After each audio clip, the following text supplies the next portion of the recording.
Hello students, চলে এসেছি তোমাদের সামনে আমার আজকের নতুন ভিডিও নিয়ে। আমার আজকের ভিডিওর বিষয় সিবিএসই 2025 বোর্ড অ্যাপিয়ারিং স্টুডেন্টসদের জন্য।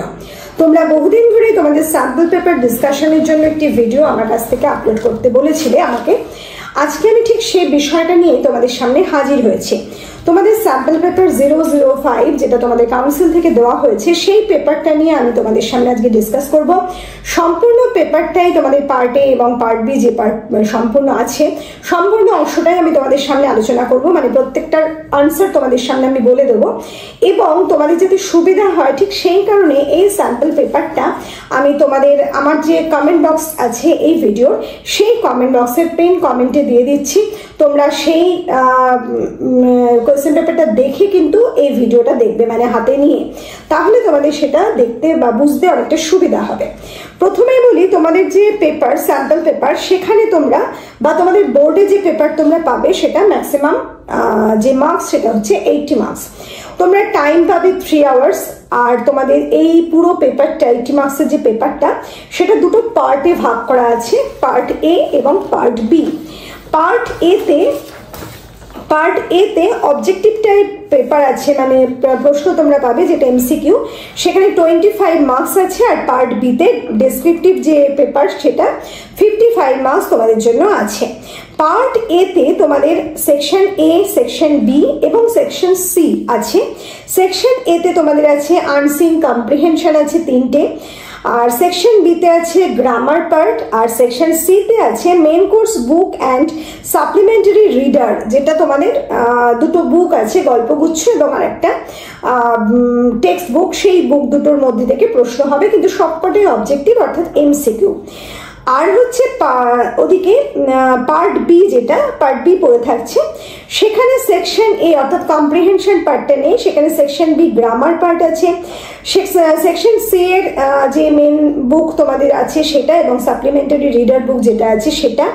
এছাড়া সেকশন ডি এক্সট্রা আছে একটা ক্রিয়েটিভ রাইটিং এর জন্য, সেটা তোমরা জানো তোমাদের চিঠি এবং রচনা লিখতে হয়, সেই দুটো ক্ষেত্রে এটা হয়। এবার হচ্ছে তোমাদের যে মার্কস অ্যালোকেশন, সেটা প্রথম যেটা 25 মার্কস আছে পার্ট এ তে এমসিকিউতে, আর পার্ট বি তে 55, প্রথমেই বললাম ডেসক্রিপটিভ টাইপ। এই হচ্ছে বিষয়। এবার আমরা প্রথমেই পার্ট এ সেকশন এতে যাব। সেখানে তোমাদের 1A একটি প্যাসেজ দেওয়া আছে। তোমরা যদি পেপার হাতে রাখো তাহলে নিশ্চয়ই দেখতে পাচ্ছ প্যাসেজটা আমি পড়ছি না তোমাদের সামনে, তোমরা নিজের কাছে পেপার আছে, তোমরা দেখে নাও বা পড়ে নাও। আমি জাস্ট আনসারগুলো তোমাদের বলে দিচ্ছি, তোমরা একটু চেক করে নেবে করার পর। এখানে প্যাসেজটা থেকেই কিন্তু প্রশ্নগুলো দেওয়া হয়েছে। ফার্স্ট প্রশ্ন যেটা আছে, হিমালয়কে সেদিন আমাদের চোখের আড়ালে করেছিল বলে কতগুলো অপশন দেওয়া আছে, এ বি সি ডি। এখানে আনসার হচ্ছে অপশন সি, রবীন্দ্রনাথের সুবিশাল ব্যক্তিত্ব। এরপর আমরা যাবো কোয়েশ্চেন নাম্বার 2তে, মানে 1 এর পার্ট 2তে, কি দেখে সেই অঞ্চলের ব্যবসায়ীদের উন্নতির কথা বোঝা গিয়েছিল। এখানেও এ বি সি ডি করে 3টে প্রশ্ন দেওয়া আছে। এখানেও কিন্তু আনসার হচ্ছে সি, যেখানে বলা হয়েছে বড় অট্টালিকা আর অরণ্য কুঠিবাড়ি দেখে। চলে যাব কোয়েশ্চেন নাম্বার 3তে, যেখানে একটা মন্তব্য করা হয়েছে, মনের ইচ্ছাকে অপূর্ণ রেখেই কথক ফেরার পথ ধরেছিলেন। এরপর কারণ ক এবং কারণ খ দুটো দেওয়া আছে, মানে কেন মনের ইচ্ছাকে অপূর্ণ রেখে কথক ফেরার পথ ধরেছিলেন। কারণ কতে বলা আছে একটা কারণ, এবং কারণ খতে আরেকটা কারণ বলা আছে। এবার এ বি সি ডি 4টে অপশন তোমাদের জন্য রাখা হয়েছে, এর মধ্যে কোনটা কারেক্ট সেটা তোমাদের বলতে হবে। এখানে আনসার হবে অপশন ডি, যেখানে কারণ কটা সম্পূর্ণ ভুল, কিন্তু কারণ কটা সঠিক বলা হয়েছে। এরপর আমরা যাবো কোয়েশ্চেন নাম্বার 4, পার্ট 4 যাকে বলে, চড়াই শব্দটির বিপরীতার্থক শব্দ কি। এখানেও 4টে অপশন আছে, এ বি সি ডি। এখানে আনসার হবে আনসার বি, উত্তরায়। এই গেল প্রথম কম্প্রিহেনশন। এরপর 1B সেকেন্ড একটা প্যাসেজ দেওয়া আছে, একই রকম ভাবে প্রশ্ন করা হয়েছে। এখানেও আমি আনসারগুলো তোমাদের সামনে তুলে ধরছি। প্রথমে আছে প্রথম যে প্রশ্নটা নাম্বার 1, সেখানে আনসার হবে নাম্বার এ, মানে অপশন নাম্বার এ, বৃহত্তর জগতের জ্ঞান পরিবেশন এবং ধর্ম প্রচার করা, এটা হচ্ছে আনসার। এরপর আছে কোয়েশ্চেন নাম্বার 2, এখানে আবার একটা মন্তব্য করে কারণ দেখানো হয়েছে দুটো, সেই কারণের উপর 4টে অপশন দেওয়া আছে, কোনটা ঠিক তোমাকে বেছে লিখতে হবে। নাম্বার 2তে বলা হয়েছে ফোর্ট উইলিয়াম কলেজ হয়ে উঠেছিল বিভিন্ন প্রাদেশিক ভাষার গদ্য সাহিত্যের আতুর ঘর। এর কারণটা কি বলে দুটো অপশন মানে দুটো দেওয়া হয়েছে, ক এবং খ। এবার সেই অপশনে দেওয়া হয়েছে যে তোমার কটা কারেক্ট না খটা কারেক্ট, এবার আমি বলে দিচ্ছি। অপশন নাম্বার এ হচ্ছে এক্ষেত্রে সঠিক আনসার, কারণ ক গ্রহণযোগ্য কিন্তু কারণ খ গ্রহণযোগ্য নয়। এরপর আমরা যাব কোয়েশ্চেন নাম্বার 3তে। মিশনারিরা সেদিক থেকে হিউম্যানিস্ট কথাটি কোন বিষয়ে প্রসঙ্গে প্রদত্ত অনুচ্ছেদে ব্যবহৃত? এখানে অপশন সি আনসার হবে, মানুষকে মানুষের জীবন সম্পর্কে সচেতন করার প্রসঙ্গে। চলে যাব কোয়েশ্চেন নাম্বার 4। সেইখান থেকে তারা বিভিন্ন ভারতীয় ভাষায় বাইবেলের অনুবাদ ছেপে বের করেন। এই বাক্যটিকে সাধু ভাষায় রূপান্তর করলে এর রূপ কি হবে, তার উপর 4টে অপশন দেওয়া আছে। এখানে আনসার হচ্ছে ডি, সেই স্থান হইতেই তাহারা বিভিন্ন ভারতীয় ভাষায় বাইবেলের অনুবাদ ছাপিয়া বাহির করেন। এক্ষেত্রে আমরা বলে রাখি যে সাধুচলিত ভাষার ক্ষেত্রে কিন্তু তোমাদের খেয়াল রাখতে হবে যে একেবারে অর্থ কোনো রকম ভাবে পরিবর্তিত হবে না, ক্রিয়ার কাল পরিবর্তিত হবে না, এবং কোনো শব্দ যাতে পরিবর্তিত না হয়, মানে শব্দ এদিক ওদিক না হয় সেটাও তোমাদের খেয়াল রাখতে হবে, মানে নতুন কোনো শব্দ এসে গেল সেটাও খেয়াল রাখতে হবে। এক্ষেত্রে আনসার মানে অপশন ডিটা কিন্তু একেবারে কারেক্ট অপশন। এরপর আমরা চলে যাব থার্ড প্যাসেজ অর্থাৎ 1C-তে। এখানেও একইভাবে কতগুলো প্রশ্ন আছে তোমাদের। কোয়েশ্চেন নাম্বার 1-এ আমরা যাব, মিশরীয়রা উপত্যকায় খাদ্যোৎসব নামে বাৎসরিক একটি ভোজ অনুষ্ঠানের আয়োজন করত। কারণ বলে 4টে অপশন দেওয়া আছে। কারণ এখানে আনসার হবে বি, মৃতদের সাথে জীবিতদের পুনরায় সাক্ষাৎ হয় বলে। চলে যাব কোয়েশ্চেন নাম্বার 2। এখানেও একটা মন্তব্য আছে, একই সামাজিক মর্যাদার অধিকারী নারী ও পুরুষকে আইনের দৃষ্টিতে একইভাবে দেখা হতো প্রাচীন মিশরে। এর ফলশ্রুতি হলো বলে এ বি সি ডি করে 4টে অপশন দেওয়া আছে। এখানেও আনসার হবে অপশন সি, আইনের চোখে তাদের মধ্যে কোনো তফাৎ রাখা হতো না। এরপর যাব আমরা অপশন কোয়েশ্চেন নাম্বার 3-তে। এজন্য এরপর জীবিতরাই সেই খাবারগুলো খেয়ে নিত। কিসের জন্য এই পদক্ষেপ নেওয়া হতো? 4টে অপশন দেওয়া আছে। এখানেও আনসার হচ্ছে অপশন সি, খাবারগুলো মৃতের আত্মা আধ্যাত্মিকভাবে খেয়ে নিয়েছে এই বিশ্বাসে মিশরীয়রা বিশ্বাসী ছিল। এরপর কোয়েশ্চেন নাম্বার 4, পুনর্মিলন সন্ধি বিচ্ছেদ করলে কি হবে? এখানে অপশন নাম্বার ডিটা আনসার হবে, পুনঃযুক্ত মিলন, যেখানে দেখবে দন্তান্বয় বিসর্গ আছে, সেটাই হচ্ছে সঠিক আনসার। এবার আমরা যাব সেকশন বিতে। সেকশন বিতে কিন্তু কোনো কম্প্রিহেনশন নেই, এখানে গ্রামারের ওপর কতগুলো এমসিকিউ দেওয়া আছে। আমি জাস্ট আনসারগুলো তোমাদের সামনে বলে যাচ্ছি। কোয়েশ্চেন নাম্বার 2-তে যেটা গ্রামার পার্টের কোয়েশ্চেন নাম্বার 2, সেখানে আছে অযৌক্তিক কোনো একটা কথা বললেই বা আমরা মানতে যাব কেন? বাক্যটিকে সাধু ভাষায় রূপান্তর করলে এই রূপ হবে। এই রূপ কি হবে, মানে কতগুলো রূপ দেওয়া হয়েছে এ বি সি ডি করে, আমাদের আনসার হচ্ছে অপশন নাম্বার সি। এরপর নাম্বার 2-তে আরেকটা বাক্য দেওয়া হয়েছে, বৈকালের রোদ রাঙা হইয়া আসিয়াছে মহালিখারূপে পাহাড়ের মাথায়। বাক্যটির চলিত ভাষায় রূপ কেমন হবে? এখানেও 4টে রূপ দেওয়া হয়েছে, কোনটা সঠিক তোমাদের বলতে হবে। আমরা অপশন নাম্বার বি কে সঠিক আনসার বলে বাছাই করব। বিকালের রোদ রাঙা হয়ে এসেছে মহালিখারূপ পাহাড়ের মাথায়, এই আনসারটাই কিন্তু এখানে সঠিক আনসার। এবার আমরা চলে যাব কোয়েশ্চেন নাম্বার 3-তে। আমাকে নিরস্ত্র দেখে কখনোই আমাকে দুর্বল ভেবো না।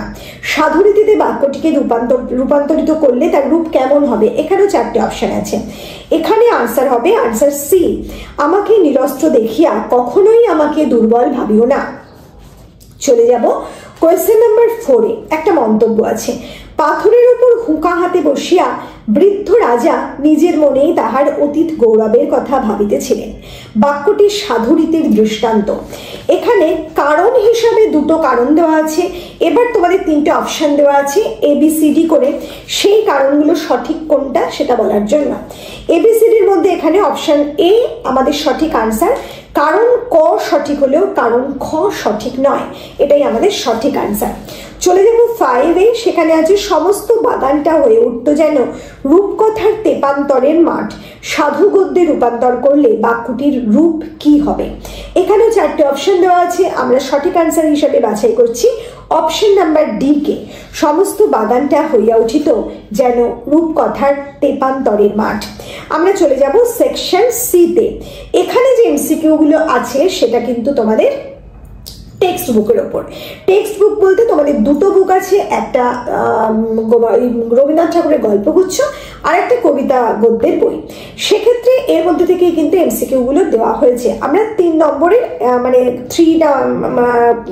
3 নম্বর যে প্রশ্ন পাচ্ছি এখানে, তার একের আনসারটা নিয়ে আলোচনা করছি। ফার্স্ট, হঠাৎ ভয়ানক একটা উত্তেজনা অনুভব করে তপন। তপন কখন উত্তেজনা অনুভব করে? বুঝতেই পারছো এটা কোন গল্প থেকে নেওয়া হয়েছে। আমাদের প্রথম যে গল্পটা জ্ঞান চক্ষু, সেখান থেকে নেওয়া হয়েছে। সঠিক আনসার হচ্ছে সি। 3 তলার সিঁড়িতে বসে একটা আস্ত গল্প লিখে ফেলার পর। চলে যাব কোয়েশ্চেন নাম্বার 2-তে। এখানে একটা মন্তব্য আছে, আমি খানিকক্ষণ দাঁড়িয়ে রইলাম অবাক হয়ে। এবার কারণ দেখানো হয়েছে দুটো। প্রায় পুজো করার মতো আলোবাবুকে তার ঘড়িতে দম দিতে দেখেছিলেন কথক।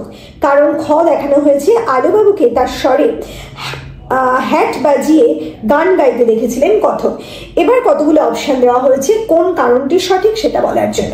এক্ষেত্রে আনসার হচ্ছে অপশন বি, কারণ ক গ্রহণযোগ্য হলেও কারণ খ গ্রহণযোগ্য নয়। এবার আমরা কোয়েশ্চেন নাম্বার 3-তে যাব। আতঙ্কের হল্লা বেজে উঠেছিল, একটা কোট করা হয়েছে লাইনকে, বলা হয়েছে কোথায়। বুঝতে পারছো এটা বহুরূপী থেকে নেওয়া হয়েছে। আনসার হচ্ছে অপশন নাম্বার বি, চকের বাস স্ট্যান্ডের কাছে।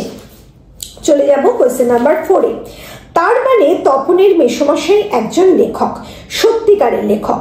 কোন কোন যুক্তি নতুন মেসোকে সত্যিকারের লেখক বলে তপনের কাছে পরিচিতি দিয়েছে?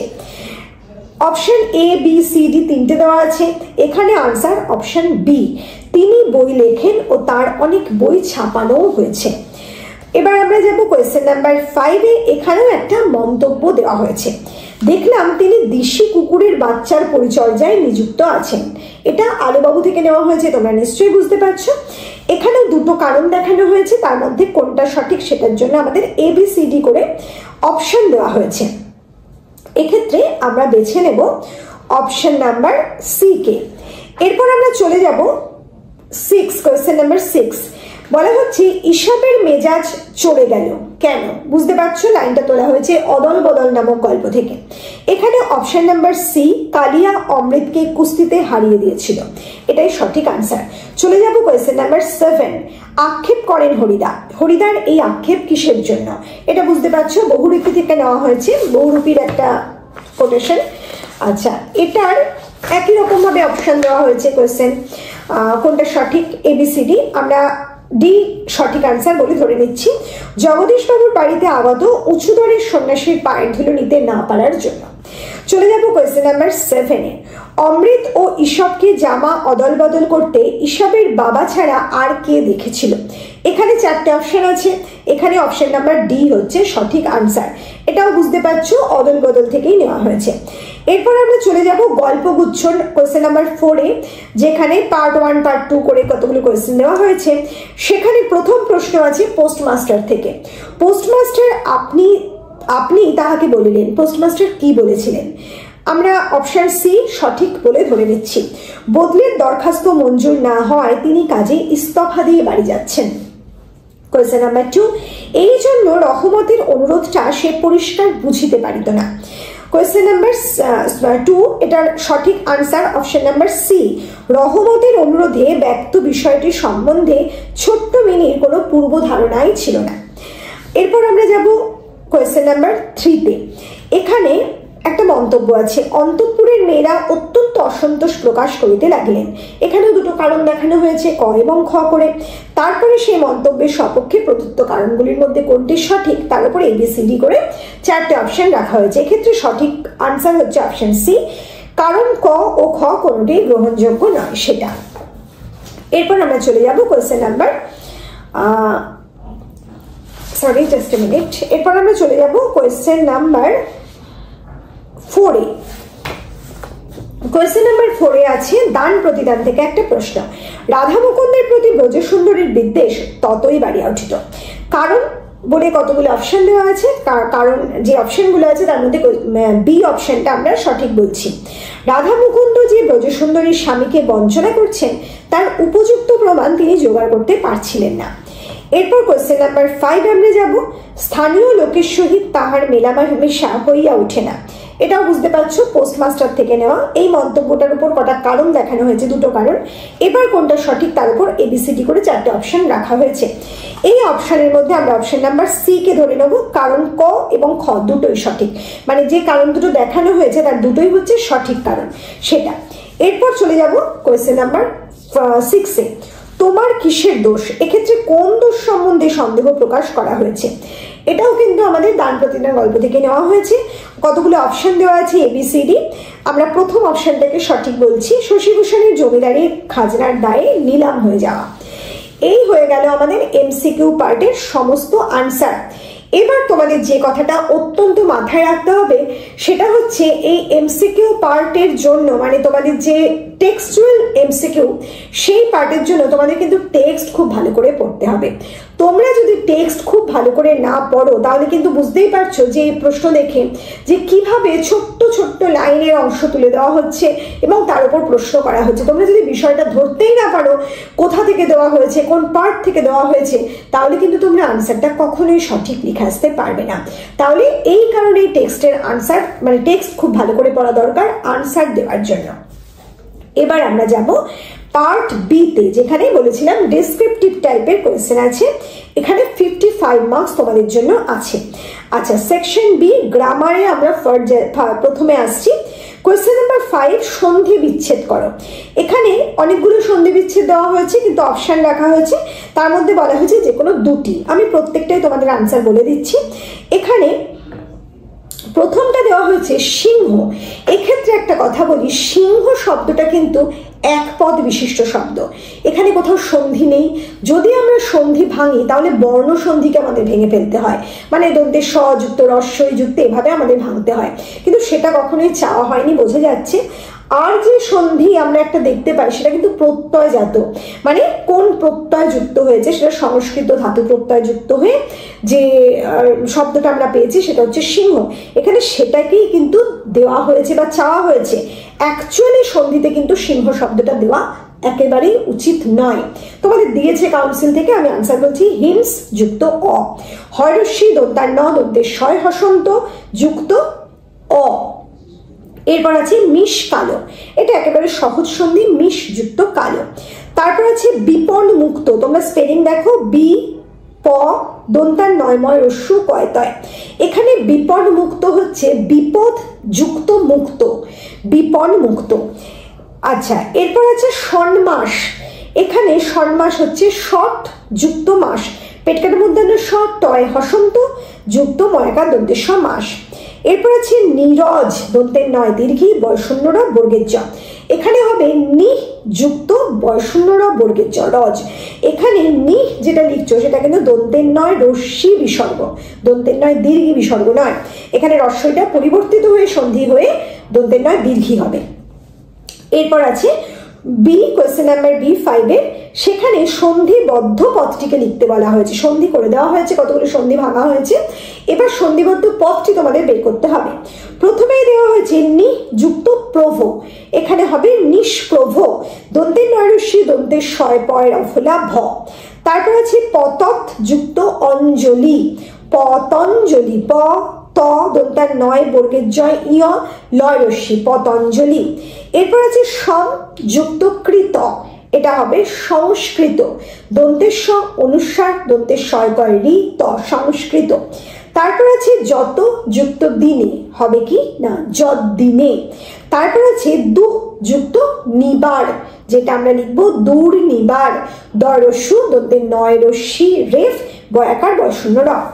এরপর কোয়েশ্চেন নাম্বার 6, যেখানে ব্যাস বাক্য সহ রেখাঙ্কিত পদের সমাস নির্ণয় করতে বলা হয়েছে।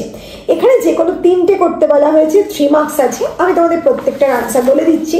সেক্ষেত্রে কোয়েশ্চেন নাম্বার 1 এ আছে নদীর পূর্ব উপকূল ওই জনজাতির জন্য নির্দিষ্ট। উপকূল শব্দের ব্যাসবাক্য সহ সমাস নির্ণয় করতে বলা হয়েছে।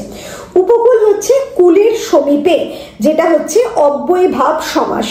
এরপর যেটা দেওয়া হয়েছে, আমাদের রাজার বিজয় রথ তার উপর দিয়ে চলবে। এখানে বিজয় রথ শব্দটিকে যদি আমরা ভেঙে ফেলি, মানে ব্যাসবাক্য করি, তাহলে হবে বিজয়ের নিমিত্ত রথ, অর্থাৎ এখানে ষষ্ঠী তৎপুরুষ সমাস হয়েছে।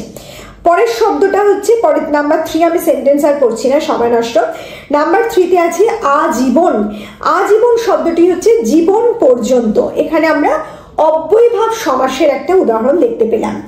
এরপর আছে জীবন যুদ্ধে।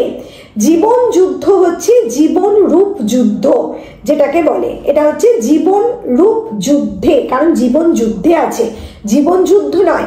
তাহলে তোমরা লিখবে জীবন রূপ যুদ্ধে, যেটা আমাদের রূপক কর্মধারার সমাস। এরপর আছে অগ্র পশ্চাৎ। অগ্র পশ্চাৎ খুব সহজ সমাস, অগ্র ও পশ্চাৎ দ্বন্দ্ব সমাস।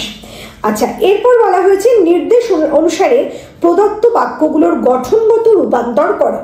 এখানে বলা হয়েছে পুরানো বাসনও বিক্রি হয় নাকি, এখানে এটাকে জটিল বাক্যে করতে বলা হয়েছে। এখানে জটিল বাক্যে করলে দাঁড়াবে সে বাসন, পুরানো বাসনও বিক্রি হয় নাকি, এখানে আনসার হবে যে বাসন পুরানো তাও বিক্রি হয় নাকি, এখানে যে বাসন পুরানো তাও বিক্রি হয় নাকি, এখানে যেমন আছে তেমনটাই কিন্তু রাখবো।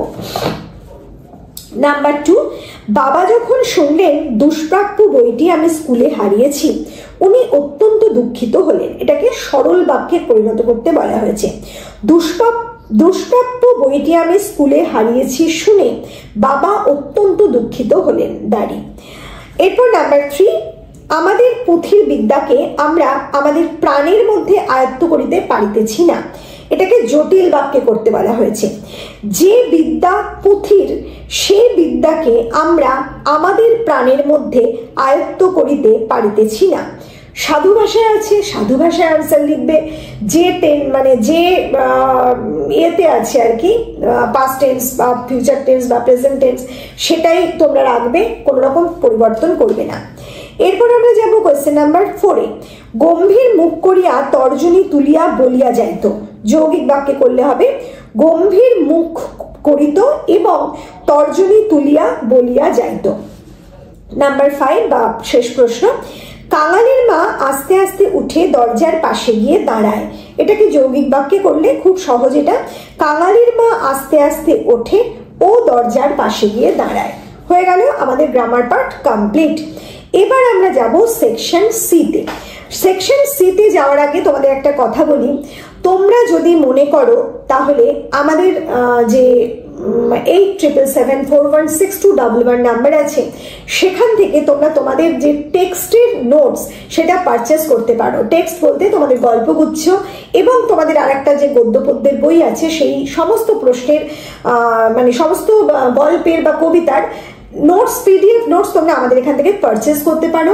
সেই নোটসগুলো সম্পূর্ণ পিডিএফ ফর্মে তোমরা পাবে এবং প্রত্যেকটা গল্প কবিতা থেকে আমরা এমসিকিউ টাইপের প্রশ্ন, যে মানে যাতে তোমরা আনসার করতে পারো তার জন্য অবজেক্টিভ টাইপের প্রচুর প্রশ্ন দিয়েছি এবং সেই সঙ্গে এমন প্রশ্ন দেওয়া হয়েছে যে প্রশ্নগুলো সম্পূর্ণ তোমরা যদি করে যাও এবং টেক্সটের নলেজ যদি তোমরা নিয়ে যাও, তাহলে আমি জোর দিয়ে বলতে পারি তোমরা এক্সামে খুব ভালো লিখে আসতে পারবে এবং ফুল মার্কস পাওয়াও তোমাদের পক্ষে পসিবল হবে যদি তোমাদের লেখা কোনো রকম স্পেলিং মিস্টেক না হয় এবং সঠিক হয়।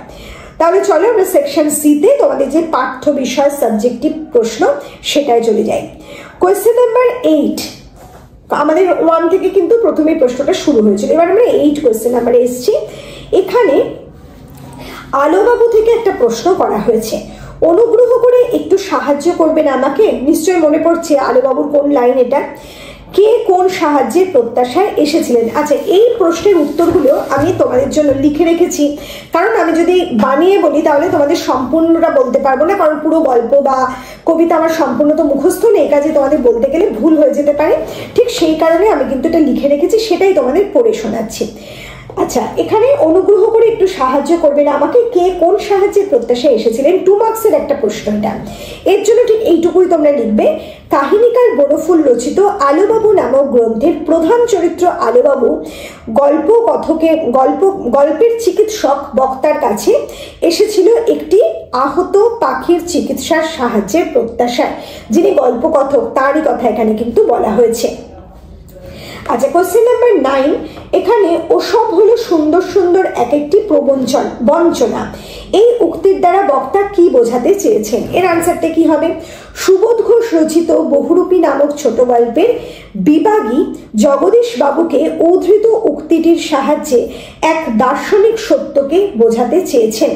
তা হলো ধন, জন, যৌবন এই 3টি বিষয়ই তাৎক্ষণিক, সর্বসময়ের জন্য নয়। এক সময় না এক সময় এই সব কিছু অর্থাৎ অর্থ, প্রিয়জন এবং যৌবন অর্থাৎ তারুণ্য সবটাই চলে যায়। কাজেই এই সব কিছু সুন্দর সুন্দর এক একটা বঞ্চনা, এদের ধরে রাখা সম্ভব নয়। এটা 3 মার্কসের প্রশ্ন, তাই আমরা আরেকটু ডিটেলে আনসারটা দিলাম। এরপরের প্রশ্ন যেটা 9B-তে আছে, আজ থেকে আমরা অমৃতকে অদল আর ঈশপকে বদল বলে ডাকবো। বক্তার এই ঘোষণায় কোন সত্য প্রকাশ পেয়েছে? এই প্রশ্নের উত্তর বলছি আমি। লেখক পান্নালাল প্যাটেল রচিত অদল বদল গল্পের গ্রামের প্রধান গল্পের একেবারে শেষে সকল গ্রামবাসীর উদ্দেশ্যে এই ঘোষণাটি করেছিলেন। আসলে এই ঘোষণার মধ্যে দিয়ে কেবল যে ঈশপ ও অমৃত একে অপরের সঙ্গে জামা অদল বদল ঘটিয়েছিল বলেই নাম বদলের ঘোষণা হলো তা কিন্তু নয়। বক্তা এর মধ্যে দিয়ে হিন্দু ও মুসলমানের আত্মিক মিলন ঘটানোর কথাই ঘোষণা করেছেন।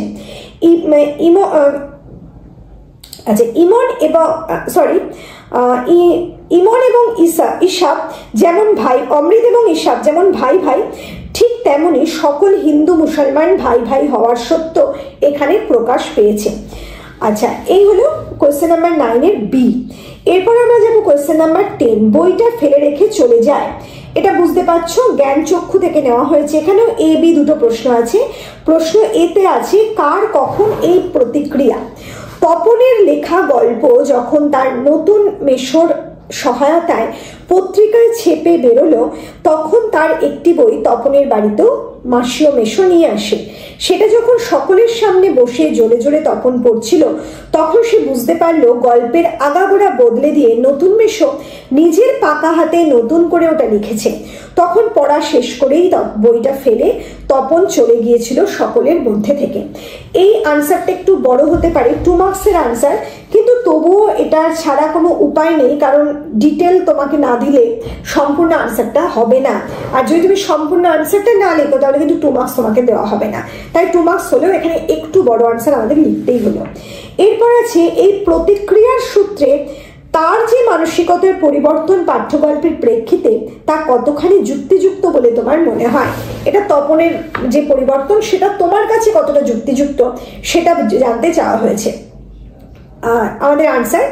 এরপর আমরা দেখি তপনের মানসিক পরিবর্তন ঘটেছে। ছাদে গিয়ে সে চোখের জল মুছে সংকল্প করে যে নিজের লেখা ছাপাতে গেলে এবার সে নিজে নিজেই গিয়ে দেবে, তাতে ছাপা হোক আর না হোক।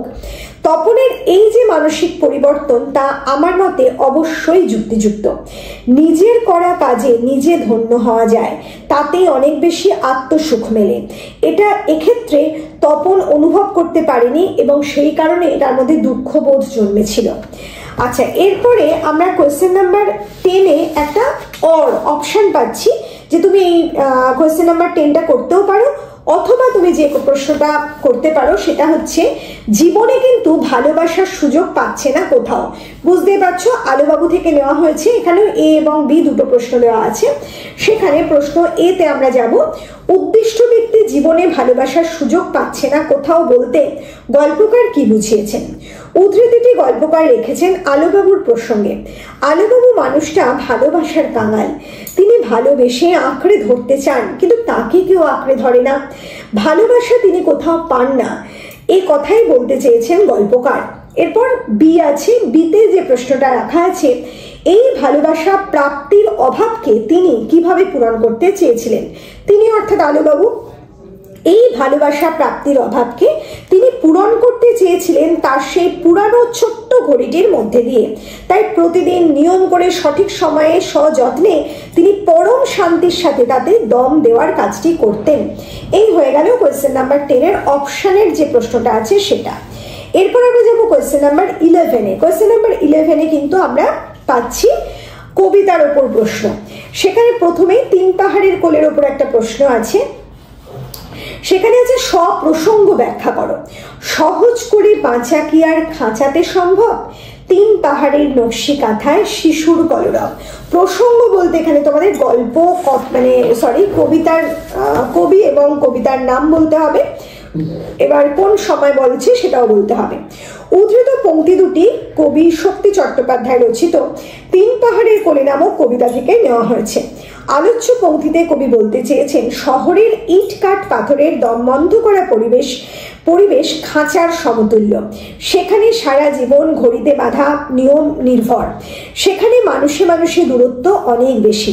সেখানে প্রকৃতির ছোঁয়া, যন্ত্র জীবনের ছোঁয়া ভরা একঘেয়ে জীবন। আর কিন্তু 3 পাহাড়ের কোলের সেই পরিবেশে এক অদ্ভুত নকশি কাঁথার অনুভূতি আছে। নানা রঙের ফুল পাতার স্নিগ্ধ বনভূমি, যে পরিবেশ, পাহাড়ে ঘেরা যে পরিবেশ, সেই পরিবেশে একাধিক বন্য জীবজন্তু অথবা জটিলতা বিহীন মানুষের যে কোলাহল, সেই কোলাহলের কথাই কবি বলতে চেয়েছেন শিশুর শব্দটির মধ্যে দিয়ে। আর সেই স্থানেই বেঁচে থাকা সব থেকে বেশি সহজ, এটাই তিনি বলতে চেয়েছেন এই অংশের মধ্যে দিয়ে। অর্থাৎ কঠিনভাবে বেঁচে থাকতে হয় কোথায় না, শহরে। এখানে আমরা এই যে আমাদের 3 পাহাড়ের কোলে, তার সাথে একটা অপশন পাচ্ছি আর একটা প্রশ্ন, সেটা নেওয়া হয়েছে একাকারে কবিতা থেকে। একাকারে কবিতার লাইন তোলা হয়েছে, পংক্তি তোলা হয়েছে, যেখানে বলা হচ্ছে তোমার পানি আর আমার জল জীবনের জন্য একসঙ্গে একাকারে ভরে নি। এখানে আমরা আনসারটা দেব, এটাও কিন্তু তোমাদের ব্যাখ্যামূলক প্রশ্ন। উদ্ধৃত অংশটি পদাতিক কবি সুভাষ মুখোপাধ্যায় রচিত একাকারে নামক কবিতা থেকে নেওয়া হয়েছে। উদ্ধৃত অংশের মধ্যে দিয়ে কবি হিন্দু ও মুসলমান এই 2 ধর্ম সম্প্রদায়ের মিলনের কথা বলেছেন। কবি বলেছেন যে যে জল আমরা পান করি জীবন ধারণের জন্য, তা হিন্দুর কাছে জল আর মুসলমানের কাছে পানি। কবি এখানে নিজেকে হিন্দু সম্প্রদায়ের একজন প্রতিনিধি করে গড়ে তুলেছেন আর মুসলমানের উদ্দেশ্যে বলেছেন যে তাই তোমার পানি আমার জল। কবি বলেছেন এই জলের উৎস এক, মিলনস্থলও এক, আবার প্রত্যেক মানুষের কাছে এর উপযোগিতাও এক। কাজেই জীবন ধারণের জন্য আমরা সকলে অঞ্জলি ভরে এসো, এই অঞ্জলিতে এসো, এই জলকে ভরে নিই। অর্থাৎ কবি এখানে এই অংশটির মধ্যে দিয়ে হিন্দু এবং মুসলমান এই 2 ধর্ম সম্প্রদায় মানুষের মধ্যেকার একটা মিলন সাধনের কথা বলেছেন, ইঙ্গিত দিয়েছেন বা প্রার্থনা করেছেন বলা যেতে পারে। এরপর আমরা চলে যাব কোয়েশ্চেন নাম্বার 12-এ। কোয়েশ্চেন নাম্বার 12-এ আছে আঁকড়ে ধরে শেখর কুটো রক্ত মুছি শুধু গানের গায়ে। বুঝতে পারছো এটা কোথা থেকে নেওয়া হয়েছে? অস্ত্রের বিরুদ্ধে গান। এখানে আবার তোমাদের কিন্তু ব্যাখ্যামূলক প্রশ্ন নয়, এখানে এ এবং বি দুটো প্রশ্ন রাখা হয়েছে। এতে বলা হয়েছে খড়কুটো আঁকড়ে ধরার মধ্যে দিয়ে এখানে কি বোঝানো হয়েছে, 2 মার্কসের প্রশ্ন। আর বিতে বলা হয়েছে উদ্ধৃত পংক্তির নিহিতার্থ বিশ্লেষণ করো, 3 মার্কসের প্রশ্ন, টোটাল 5 মার্কসের প্রশ্ন। আমরা এর আনসারটা প্রথমে দেব। উদ্ধৃত অংশটি কবি জয় গোস্বামী রচিত অস্ত্রের বিরুদ্ধে গান নামক কবিতার অংশ। খড়কুটো শব্দটির অর্থ খুবই সামান্য বা অতি তুচ্ছ। কবিতায় কবি বলেছেন তিনি মাত্র 2-1টি গান জানেন, সেই জানা গানকেই এখানে তিনি খড়কুটো বলেছেন। আর বি যে প্রশ্নটা আছে তার আনসারে আমরা যাচ্ছি। আলোচ্য কবিতায় আমরা মানব দরদী কবি জয় গোস্বামীকে খুঁজে পাই। তিনি তার প্রেম ছড়িয়ে দিতে চেয়েছেন কবিতার এই অংশের মধ্যে দিয়ে। কবি মনে করেন আমাদের এই সমাজ বড়ই সংকটময় কালের মধ্যে দিয়ে এসে পড়েছে। চতুর্দিকে কেবল হিংসা, লোভ, পরিণামে লড়াই এবং যুদ্ধ। কবি আগ্রাসী মানসিকতার মানুষের কাছ থেকে অস্ত্র সরিয়ে দিতে চান। তিনি মনে করেন গান অর্থাৎ প্রেমই পারে অস্ত্র ফেলে মানুষে মানুষে মিলন ঘটাতে। আর তিনি যে প্রচুর গান জানেন তাও নয়, তিনি মাত্র 2-1টি গানই জানেন, কিন্তু সে সামান্য সম্বলকেই আঁকড়ে ধরে হিংসাত্মক রক্তকে মুছে ফেলতে চান তিনি তার গানের গায়ে, আর তাতেই নামবে শান্তি। আসলে এই সামান্য 2-1টি গান জানার অর্থ হচ্ছে প্রত্যেক মানুষের ভেতরকার যে শক্তি সেটা সামান্য, কিন্তু সবাই যখন মিলিতভাবে একই কাজ করে সে সামান্যই হয়ে ওঠে অসামান্য। তাই কবি সামান্যকে আহ্বান করেছেন অসামান্যর প্রয়োজনে। এটাই কিন্তু এখানকার বিষয়বস্তু। আচ্ছা, এরপর আমরা দেখতে পাচ্ছি এই অস্ত্রের বিরুদ্ধে গানের পরে আমার গানের সাথে একটা অপশন রাখা হয়েছে, সেটা হচ্ছে আয় আরো বেঁধে বেঁধে থাকি, প্রশ্ন মানে কবিতা থেকে নেওয়া। অথবা এমনই ইতিহাস আমাদের চোখ মুখ ঢাকা, আমরা ভিখারি 12 মাস। এখানে দুটো প্রশ্ন রাখা হয়েছে, 2 এবং 3 মার্কসের। প্রথমে এ 2 মার্কসের প্রশ্ন, আমরা বলতে কাদের বোঝানো হয়েছে। বি, আমাদের এরূপ খণ্ডিত অস্তিত্ব থেকে উদ্ধারের কোন উপায় কবি দেখিয়েছেন। এখানে আমরা যে আনসারটা পাচ্ছি সেটা হচ্ছে এতে। উদ্ধৃত পংক্তিগুলিতে কবি শঙ্খ ঘোষ আমরা বলতে সমাজের শ্রমজীবী অর্থাৎ একেবারে নিম্নবিত্ত শ্রেণীর মানুষকে বোঝাতে চেয়েছেন। আর option B, question number B, এখানে যে মানসিকতার পরিচয় সেটা হচ্ছে এরূপ খণ্ডিত অস্তিত্ব থেকে উদ্ধারের পথ হিসাবে কবি ঐক্যের কথা বলেছেন।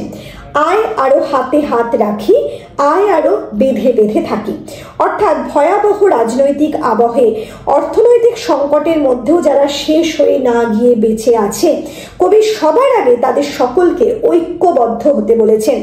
কবি বলেছেন জাতি ধর্ম বর্ণ সমস্ত কিছু ভুলে গিয়ে দেশের উন্নয়নের স্বার্থে, জাতির উন্নয়নের স্বার্থে, প্রত্যেকের উন্নয়নের স্বার্থে প্রতিবাদের ঝড় তুলতে যদি হয় তাহলে প্রথমে প্রয়োজন ঐক্যবদ্ধ হওয়া।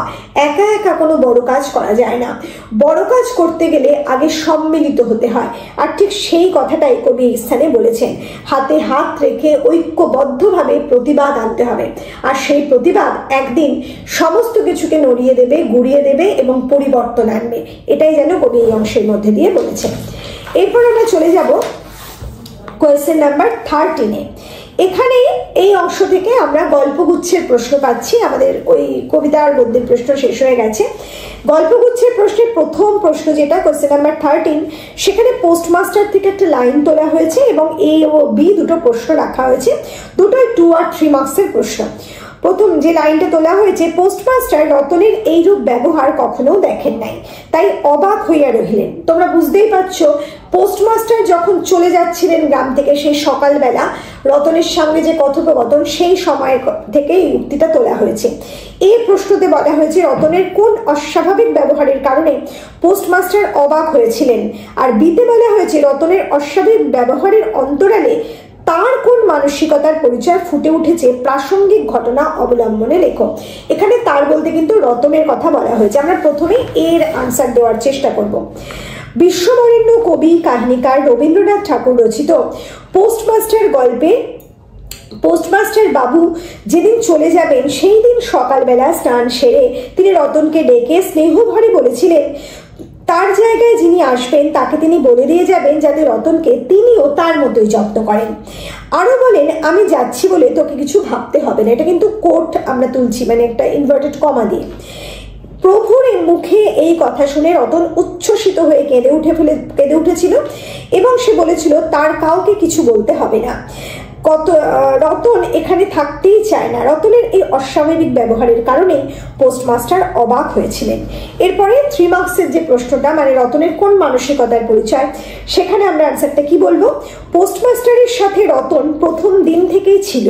এক সময় সে তার কাছে বর্ণ পরিচয় শুরু করে, লেখাপড়া শিখতে শুরু করে, তার সেবা যত্ন করে, যখন কোনো রকম ভাবে ত্রুটি রাখে না।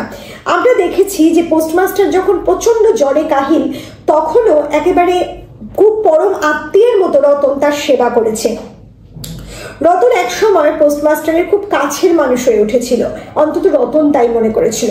পোস্টমাস্টার যখন তার নিজের মুখে তার বাড়ির কথা বলেছে রতনের কাছে, সেই শুনতে শুনতে রতন এক সময় যেন পোস্টমাস্টারের বাড়ির মানুষগুলোকে তার নিজের বাড়ির মানুষ বলে মনে করেছে, বিশ্বাস করতে শুরু করেছে।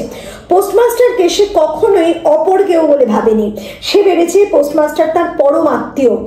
এর ফলে যখন পোস্টমাস্টার চলে যাচ্ছে তখন সেই ব্যবহার রতনের কাছে কাঙ্ক্ষিত ছিল না।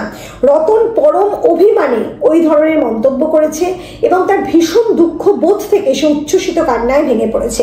এই অংশ থেকে আমরা এটাই বুঝতে পারি যে রতনের মানসিকতায় অভিমান ছাড়া সেদিন আর কিছুই ছিল না। এরপর আমরা চলে যাব যে প্রশ্নে, সেটা হচ্ছে দান প্রতিদানের একটা প্রশ্ন। এখানে ছোট্ট একটা কোট করা হয়েছে ওখান থেকে, দাদা মাফ করিলে তো। এরপর এ এবং বি দুটো প্রশ্ন রাখা হয়েছে। এতে বলা হয়েছে কে কার কাছে কখন ক্ষমা প্রার্থী হয়েছিলেন। বিতে বলা হয়েছে কোন কর্মের অনুশোচনার প্রেক্ষিতে বক্তার এই ক্ষমা প্রার্থনা। প্রথমে বলি, রবীন্দ্রনাথ ঠাকুর রচিত দান প্রতিদান নামক গল্পের শেষ পর্যায়ে শশীভূষণের মৃত্যুসজ্জার কাছে বসে রাধা মুকুন্দ ক্ষমা প্রার্থী হয়েছিল। এরপরের প্রশ্ন, কোন কর্মের অনুশোচনার প্রেক্ষিতে বক্তার এই ক্ষমা প্রার্থনা। 3 মার্কসের প্রশ্ন, একটু ডিটেলে যাব। রাধা মুকুন্দ শশীভূষণের মৃত্যুর ঠিক আগের মুহূর্তে সকলকে ঘর থেকে বের করে দিয়ে তার দাদা অর্থাৎ শশীভূষণকে জানায় যে সে মহাপাতকের কাজ করেছে। সে আরো বলে শশীভূষণ ধনী এবং সে দরিদ্র, এই প্রভেদটুকুই ছেলেবেলা থেকে সে জেনে এসেছে। এছাড়া তাদের দুজনের মধ্যে আত্মার সম্পর্ক, তাদের দুজনের মধ্যে যে সম্পর্ক, সে সম্পর্কে কোনো প্রভেদ ছিল না। কিন্তু সে যখন বুঝতে পেরেছে যে এই ধনের বৈষম্যই একদিন তাদের বিচ্ছেদ ঘটাতে চলেছে, তখন সে নিজেই ওই কাজটি করেছিল। কোন কাজটি না, সদরের খাজনা সেদিন সে নিজেই লুট করিয়েছিল লোক দিয়ে, এবং তারপর দাদা শশীভূষণের কাছে গিয়ে বলে যে ডাকাতে লুট করেছে, এবং শেষ পর্যন্ত নিলামে উঠিয়ে দিয়েছিল শশীভূষণের সম্পত্তি। সম্পূর্ণটার জন্যই আসলে রাধা মুকুন্দ দায়ী, এই কথাটাই সে বলে ক্ষমা প্রার্থনা করতে গিয়েছিল। এরপর অপশন দেওয়া আছে, অর বলে একটা প্রশ্ন দেওয়া হয়েছে। আমাকে মানিতে হইল ব্যাপারটা অসম্ভব তাহা নয় কিন্তু অবিশ্বাস্য। এই যে প্রশ্নটা, এটা কিন্তু তোমাদের টেক্সট ভালো করে না পড়ো তাহলে কিন্তু বুঝতেই পারবে না কোথা থেকে লাইনটা তোলা হয়েছে। এটা কাবুলিওয়ালা থেকে লাইনটা তোলা হয়েছে। কাবুলিওয়ালার সাথে মিনির যে একটা সম্পর্ক গড়ে উঠছে, রোজ কাবুলিওয়ালা তাদের বাড়িতে আসছে, এই সময় মিনির মা অত্যন্ত আতঙ্কিত হয়ে উঠেছিল এবং সেই সময় তাদের মধ্যে মানে সে যে ভয় পাচ্ছিল, সেই ভয়ের যে আশঙ্কাটা, সেই সময়ের কিন্তু কথোপকথন থেকে এই লাইনটা তোলা হয়েছে। প্রশ্ন আছে দুটো, নাম্বার এ ব্যাপারটি কি, আর নাম্বার বি অসম্ভব হলেও ব্যাপারটিকে অবিশ্বাস্য বলে বক্তার মনে হয়নি কেন। আমরা চলে যাব প্রশ্নে উত্তরে।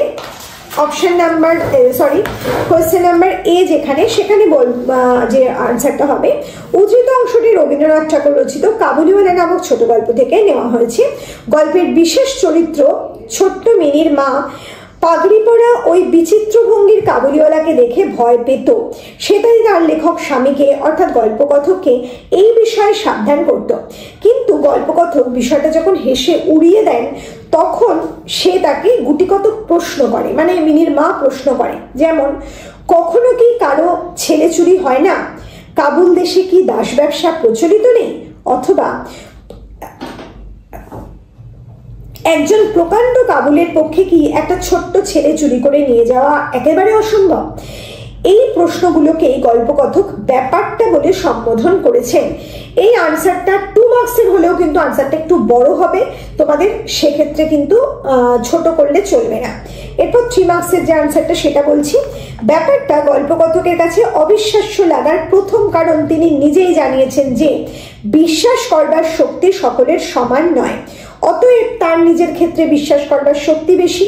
কিন্তু প্রকৃতপক্ষে পাঠক হিসাবে মনে হয় একজন সাহিত্যিক যখন সকালবেলা তার বাড়ির সম্মুখে এই দুই অসমবয়সী মানুষ এবং তার অর্থাৎ তার কন্যা মিনি এবং কাবুলিওয়ালা রহমতকে হাসি মুখে গল্প করতে দেখে, তখন তার মধ্যে কেবল নিবিড় ভালোবাসার বন্ধনই চোখে পড়ে, অন্য কোনো কিছু চোখে পড়ে না।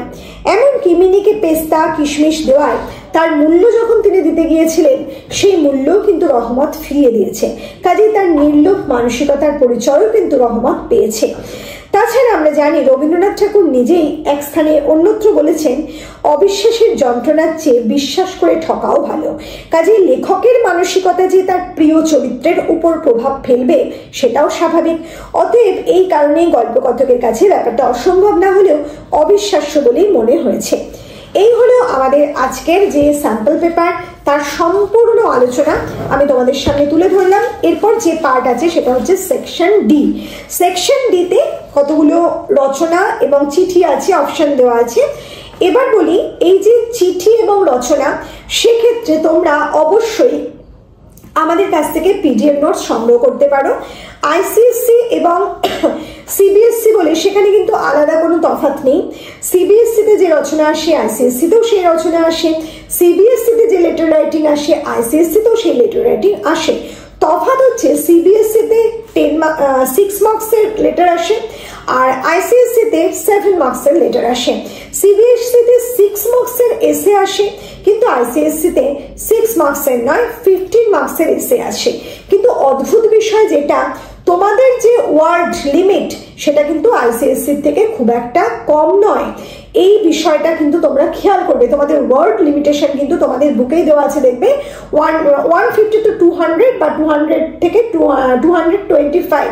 কাজে এই সংখ্যক মানে এতটা ওয়ার্ডের এসে লিখে তোমাদের কিন্তু 6 মার্কস দেওয়া হবে। সেটা তোমাদের দুর্ভাগ্য যে কাউন্সিল এরকম একটা নিয়ম করেছেন, না হলে কিন্তু রচনার কোনো ফারাক সেভাবে নেই। কাজেই তোমরা আইসিএসসির জন্য যে রচনা আমরা দিচ্ছি, প্রোভাইড করছি, সেই রচনা অনায়াসে নিতে পারো। সেখানে প্রচুর ভালো ভালো রচনা আছে, সম্ভবত 31 এসএস আমি দিয়েছি এবং এরপরও আরো 4টে বা 5টা এসএস এবার হয়তো আমি অ্যাড করবো, হয়তো না অবশ্যই করব।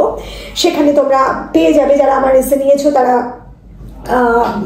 এমনি পেয়ে যাবে ফ্রিতে, আর যারা নাও নি তারা একেবারে আপডেটেডটাও পেয়ে যাবে। যাই হোক, কিন্তু তোমাদের যেটা বলার সেটা হচ্ছে তোমরা সেই এসে এবং লেটার রাইটিং এর পিডিএফটা আমাদের থেকে সংগ্রহ করতে পারো। আবার বলছি, আমাদের একটাই হোয়াটসঅ্যাপ নাম্বার, একটাই কন্ট্যাক্ট নাম্বার 8777416211। তোমরা এখানে হোয়াটসঅ্যাপ করে তোমাদের প্রয়োজনীয় সমস্ত বিষয়ের নোটস পারচেস করতে পারো। তাহলে চলো, আমাদের আজকের ভিডিও আমরা এখানেই শেষ করছি। খুব তাড়াতাড়ি তোমাদের সামনে হাজির হব তোমাদের প্রয়োজনীয় নতুন কোনো ভিডিও নিয়ে। খুব ভালো থেকো।